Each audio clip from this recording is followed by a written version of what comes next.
Okay, in this tutorial we're going to be looking at graphing quadratics. Okay, so we've got our three different forms of quadratics, okay, which is our general form, which is y equals ax squared plus bx plus c, our turning point form, which is y equals a outside of x take h squared plus k, and our factorized form, y equals a outside of x take x1 times x take x2. Okay, and you could actually have coefficients of these x values as well. Things that we need to remember to include are x and y intercepts, turning points, and labelled axes. Okay, they're our important points. Okay, and on all our graphs that we draw, we always have different important points that we're going to make sure we use. Okay, so if we have a look at this one here, we're in our general form. Okay, now the good thing about the general form is it actually tells us our y-intercept. So we know straight away our y-intercept is y equals -15. Okay, we also know that the coefficient of x squared is 1. So if you like, a equals 1. Okay, well, what's more important is the fact that a is greater than 0. Okay, all we're talking about is the fact that it's positive. That means our general shape is going to be like that. Okay, so it's just some little things like that that we need to make sure of.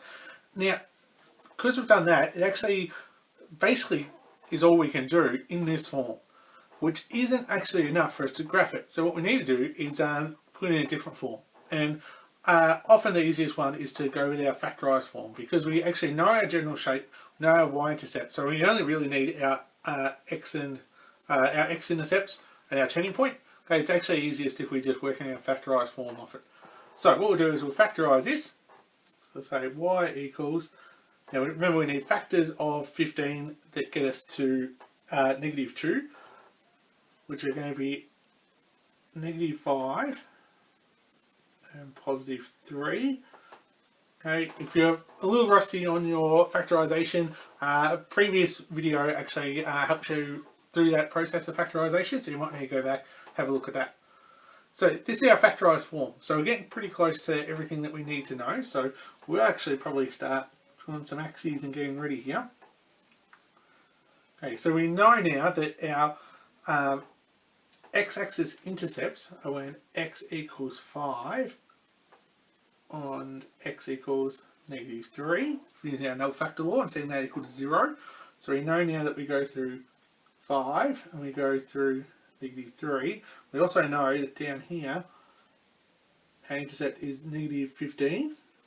Now something you should realise, and it's a good thing just to be aware of and double checking, is we know our turning point is going to be halfway between -3 and -5. It's going to be at 1. And we should be thinking, okay, well, I know my turning point is going to be less than -15, because that -15 was closer to this intercept than this intercept. So we know we're going to dip down a bit lower. Okay, now we know our turning point is halfway between, as I said, which is going to be 1. So if we sub 1 back into our equation, we get y equals 1 squared minus 2 times 1, take 15. Okay, which is 1 minus 2, take 15. Okay, so in C we're going to get -16, which makes sense with what we were just discussing. So now we can see our general shape. It's coming down here and back up here. Now, things to be careful on your exams is to remember to label your axes, okay, and don't draw your graph so you're drawing it like this. A lot of kids want to do this. Okay, we need one solid continuous line.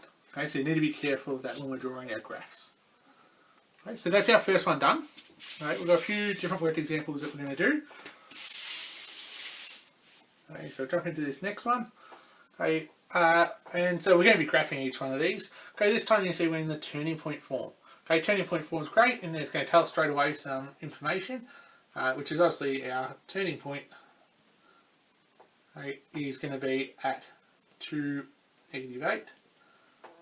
We know our shape of it because this value is positive. Again, we're going to be looking at that general sort of shape. Okay, so this time we have a look. A turning point at 2 and -8. Okay, what we don't know is how wide this is. Okay, we don't know any of our intercepts is a problem. So what we might do is start with our y-intercept. Okay, so we're going to let x equals 0 in our equation here. So then we can say, well, y equals 2 times 0 take 2 squared take 8. So y equals, well, 2 squared is 4. 8 times 2 is 8. Take 8. It's actually 0.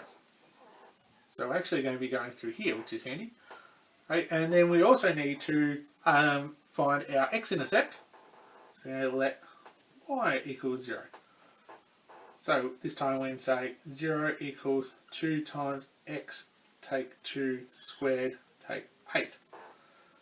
Right? So we can say that 8 equals 2 times x take 2 squared. Divide by our 2 leaves us with 4 equals x take 2 squared. And then take the square root of that, which means we're going to have plus or minus 2, because remember we've got two solutions here, equals x take 2. Therefore, x equals 2 plus 2 to take 2. Okay, so we've got to be careful with that. Now 2 take 2 is 0, right, which we know we had 1 at 0, which is good, and 2 plus 2 is equal to 4. Now the other option is you know that this value here was 2, right, and we know that we were crossing here at the origin, which is 2 units away. By symmetry we had to be 2 units away here as well and end up at 4. So now we can draw our general shape in. It's going to be something like this. And we need to label our axes. Right, and we'd be done. Right, we'd see all of our important information on that graph. Okay, this time we're starting off in a quadratic here, okay, that we're going to need to actually factorize first, okay, and then what we're going to need to do is try to graph it from there. So things that we can get straight out of this. We can see our general form again must be like this, okay, because this is positive. We can see our y-intercept is going to be 1. So I've got some information there. What we don't have is our x-intercepts, okay, or our turning point. So what we're going to need to do is factorize this. Okay, so what we do to factorize this is we're going to go, we could try a few different ways. Okay, we could say here that we do our 8 times 1 is 8. We need factors of 8 that add to 6. Well, our factors of 8 are 1 and 8, and we have 2 and 4. Okay, so that is actually going to work for us. Our 2 and 4 is certainly going to work. So now what we can do is say that we've got x plus 2, x plus 4. But what we need to do now is divide by that 8 for each of these values here. Again, if you're not really familiar with this, perhaps go back and check out one of my previous videos that goes through this process in more detail. Okay, from there, we can simplify these. Say we've got x plus 1 on 4 and x plus 1 on 2. Right, and we'd stop there, okay, because this is a nice form that we're in now. Okay, now if you didn't see that we could do that, of course you could jump into the general quadratic formula. That would also have been fine. So from our null factor law, we see our x-intercepts for that y equals 0 are going to be x equals -1/2 and x equals -1/4. So now we can look at actually starting to graph this, because we're starting to get a bit of information here. Okay, so I'll switch colours. So you're going to be able to see here that we've got our y-intercept at 1. We knew that. Okay, and now we know that our intercepts, okay, we've got at -1/4. And I could do my one over here at -1/2. Okay, so we know we've got this general shape going on here.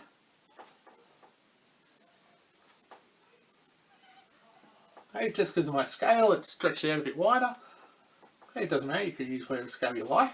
Now the thing that you need to include, which we haven't included, is actually our turning point, okay, which is here. Okay, so our turning point is always halfway between our 2 points. Okay, so if you like, we could also look at our midpoint and do it that way, but we can actually see that we're going to be -3/8. in there. Now that's okay, but we need to actually look at, well, what's our y value of our turning point. Okay, so x value is going to be -3/8 because it's halfway between there. So we say 8 times -3 on 8 squared plus 6 times -3 on 8 plus 1. Okay, so we're going to get 8 times 9 on 64 plus 6 times, oh, I can do that one, 18. We're going to get -18 on 8 plus 1. Now we can cancel out down here, so we've got 9 on 64, 9 on 8, sorry, take 18 on 8 plus 1, or -9 on 8 plus 1, right, which is going to give us -1/8. So really we can say our turning point is going to be at -3/8 and -1/8. Okay, and it would be easiest just to put dot here and actually put that value in brackets. Okay. Of course, you're going to have as much space as you like on a piece of paper to draw your graphs. Please, please, please don't draw little graphs like this, trying to show that.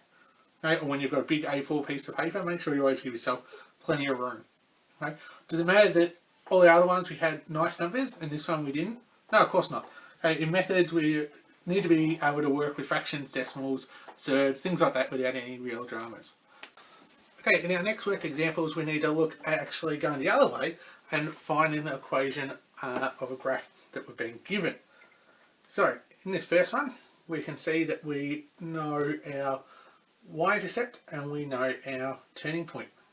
Okay, so we know our y-int is at y equals 3 and our turning point is at 4, -5. Okay, so what we can do is we make sense to use our turning point form, which means we go y equals, now we don't know what this a value is yet, x minus 4 squared, take 5. Okay, that's using our turning point form, and we still need to know what this value is, but we haven't used our y-intercept information yet, but we'll use that now. So we know that y equals 3 when x equals 0. Okay, so we're simply just subbing in x equals 0, y equals 3. So then we get -4 squared is 16 times a. Okay, add our 5 on will give us 8, 16a. So a is going to equal 1/2. So now we can say, well, our equation is y equals 1/2 x take 4 squared minus 5. Okay, similarly, we've got one more here to do. Okay, this time we're actually given our x-intercepts as well as our y-intercept. So this time it makes sense to use our factorized form of y equals a x minus x1 x minus x2. And simply sub in these values. Remember to change the sign. So you can say we've got x plus 2 and x take 5. Remember, because we're undoing the null factor law. Okay, so we need to change our signs. Now we can use this other bit of information in our y-intercept to work out this value of a. So say 4 equals a times by 0 plus 2, 0 take 5. So 4 equals, or 2 5s are 10, 10a. A equals 4 on 10 or 2 on 5. Right, put that back in and we can finish it off with y equals 2 on 5, x plus 2, x take 5. And we're done. So hopefully those examples have helped you out a bit. Okay, between both graphing equations when you're given the equation, so graphing a quadratic when you're given an equation, and also finding your equation from a given graph. Okay, so here we go.